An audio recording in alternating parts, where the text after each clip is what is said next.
Hello and welcome to another session of Lessons from an Oak Tree. I've been doing Lessons from an Oak Tree on my Wednesday devotions for a little while and also posting them on YouTube. And I'm not sure where you're seeing this, but thank you for joining me today.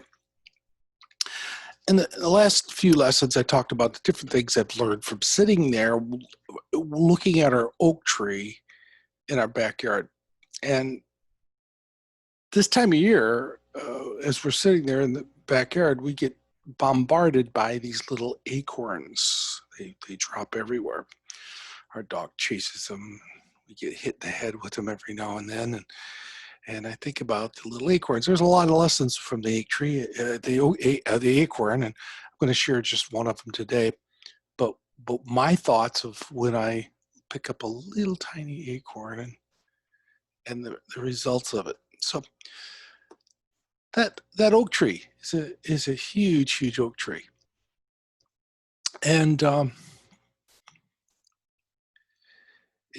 it's beautiful. It's majestic. It stands there so tall. Well, I'm reminded of that oak tree as I show you a few pictures of that oak tree. Let me set it up and show you a few pictures here.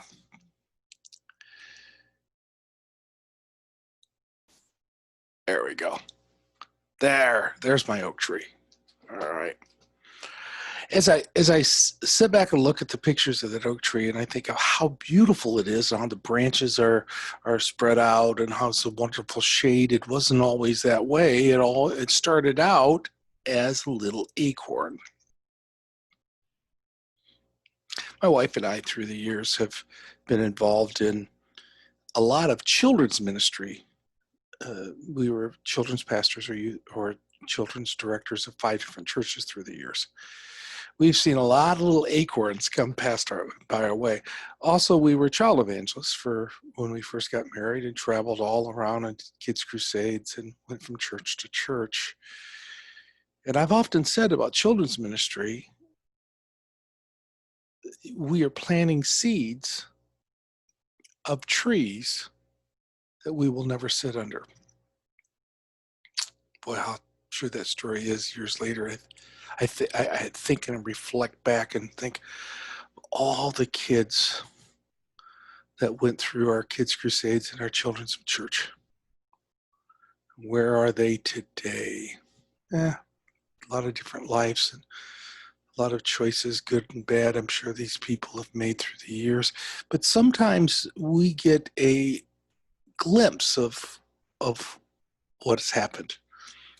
I posted just the other day on a old church site, a church site of old contacts that we've had, and put a picture of our 8x10 picture of us doing a kids crusade, and several people responded. I remember that, and you really helped me out, and maybe some said I even came to the Lord when with your kids crusade.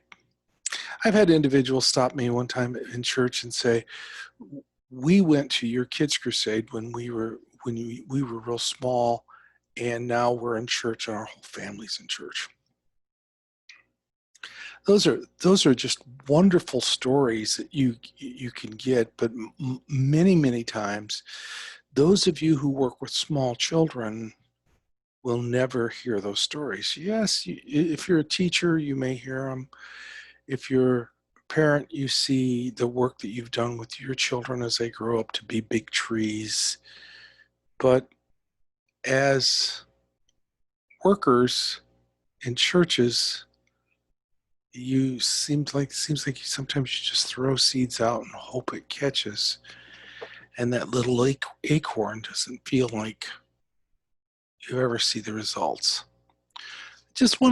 I want to tell you that Proverbs 22:2 is true. Train up a child in the way they should go. When they grow old, they won't depart from it. That truth that you give,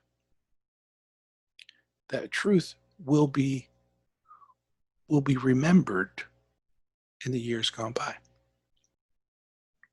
And it's not our job to always harvest. It's not our job to always see the fruits of our labor it is our job just to plant seeds. And the lesson from the oak tree today is there are a lot of acorns out there. There are a lot of little acorns that you've planted that you'll never sit under the shade of that tree or the comfort of that tree, but others will because of your hard work. Thank you for it. Just thought I'd share that lesson from our oak tree today. Hey, keep coming back to more lessons and more of my YouTube and morning moment lessons and stories. And thank you for joining me. And I'll see you later.